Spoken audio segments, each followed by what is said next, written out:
ဒီနေ့ကဆရာမဘာလုပ်ပြမယ်ဆိုရင်ဒီဇီယာကိုမျက်လုံးနဲ့မြင်အောင်ဘလို့မှမမြင်အောင်လုပ်မယ်ဆိုတာကိုပြောပြပေးမှာဖြစ်ပါတယ်။အဦးဆုံးတစ်ခုကဘာလဲဆိုရင် central atom တစ်ခုရှိမယ်ဘေးမှာဝန်းရံနေတဲ့ atom ကနှစ်ခုရှိမယ်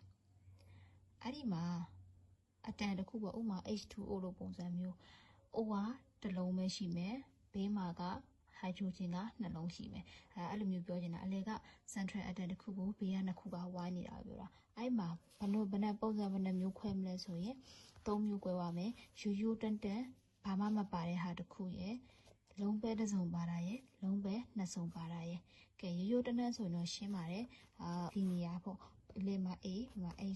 ဘာဆိုရင်ဘာလဲလီနီယာဆိုရင်သူရဲ့ပုံအငယ်ဘယ်လောက်လဲဆိုရင်180ရှိမှာပေါ့တစ်စုံပါတယ်လုံးပဲတစ်စုံပါရင်သူကဘာရှိဖြစ်မယ်ဆိုရင်အလက်ထရွန်ကလုံးပဲတစ်စုံပါတယ်ဆိုရင်သူ့ကိုအပေါ်ကနေပြီးတော့အဲ့လုံးပဲက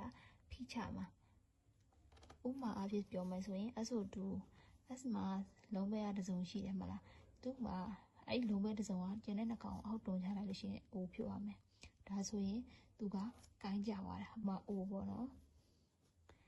H ပေါ့ဒီမှာလုံးပဲကမှာလဲဆိုရင်နှစ်စုံရှိတယ်အဲ့လုံးပဲနှစ်စုံကအဲ့လိုပဲတွန်းချတဲ့အတွက်ကြောင့်မို့လို့သူလည်းဖန်ရှင်းဖြစ်တယ်အဲ့လုံးပဲနေရင်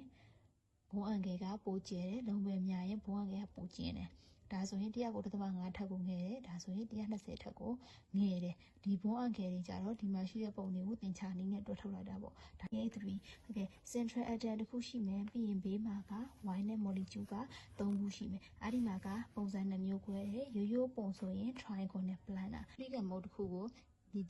ပြင်ပြားမှာထားရတဲ့တူတူပဲဒီမှာကြည့်မယ်ဒီလိုမျိုး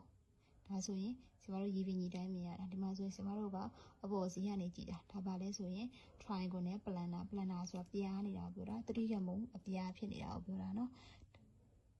အကယ်၍သူ့ကိုလုံးပဲတစ်စုံထပ်ထည့်လိုက်မယ်ဆိုရင်ဘာပုံဖြစ်သွားမလဲကြည့်လိုက်မယ်ဒါဆိုရင်ဒါပုံမှန်မြင်ရတဲ့ပုံအပေါ်မှာလုံးမဲတစ်စုံရှိမယ်အောက်မှာ3ခုလုံးမဲကအောက်ကအတန်3ခုကိုသူကဘာလုပ်လိုက်မလဲဆိုရင်တွန်းလိုက်မယ်တွန်းချလိုက်လို့ရှိရင်ဘာဖြစ်သွားမလဲပီရမစ်ပုံဖြစ်သွားမယ်အီဂျစ်ကလည်းပီရမစ်ပုံလေဒါကအောက်ကကြည့်တာဒါကဘေးတိုက်ကြည့်တာဒါကအပေါ်ကကြည့်တာမှာအချမ်း3ခုဝိုင်းထားတဲ့နေရာမှာပုံကဖြစ်နိုင်တာ2မျိုးပဲရှိတယ်လုံးပဲမပါရင်ရိုးရိုးသတိခံအပြားလုံးပဲပါသွားရင်အပေါ်မှာရှိတဲ့အတွက်ကြောင့်မို့လို့ပီရမစ်ပုံစံဖြစ်သွားမယ်နော်နောက်တစ်ခုကဘေးမှာကအတန်4ခုဝိုင်းမယ်သူကပုံစံတစ်ခုပဲရှိတယ်တထရာဟီတွေသူရဲ့ဘုံငယ်တွေကဘယ်လောက်ပဲလဲ109.5ဒီcentral atom ကိုဘေးမှာရှိတဲ့ atom တွေရဲ့ y မုံကိုရမယ်ထင်တယ်နံပါတ်1ကဘေးမှာ atom နှလုံးရှိမယ်လုံးပဲတစ်စုံလုံးပဲမပါတာရဲ့တစ်စုံပါတာရဲ့နှစ်စုံပါတာရဲ့နောက်တစ်ခုကလုံးပဲမပါတာရဲ့လုံးပဲပါတာရဲ့နောက်တစ်ခုကဘေးမှာ atom လေးခုပါတယ်ဒီပုံစံနဲ့မှတ်လိုက်ရင်လွယ်နော်3နှစ်1လည်းရတယ်1နှစ်3လည်းရတယ်ကိုကျဲတဲ့ပုံမှတ်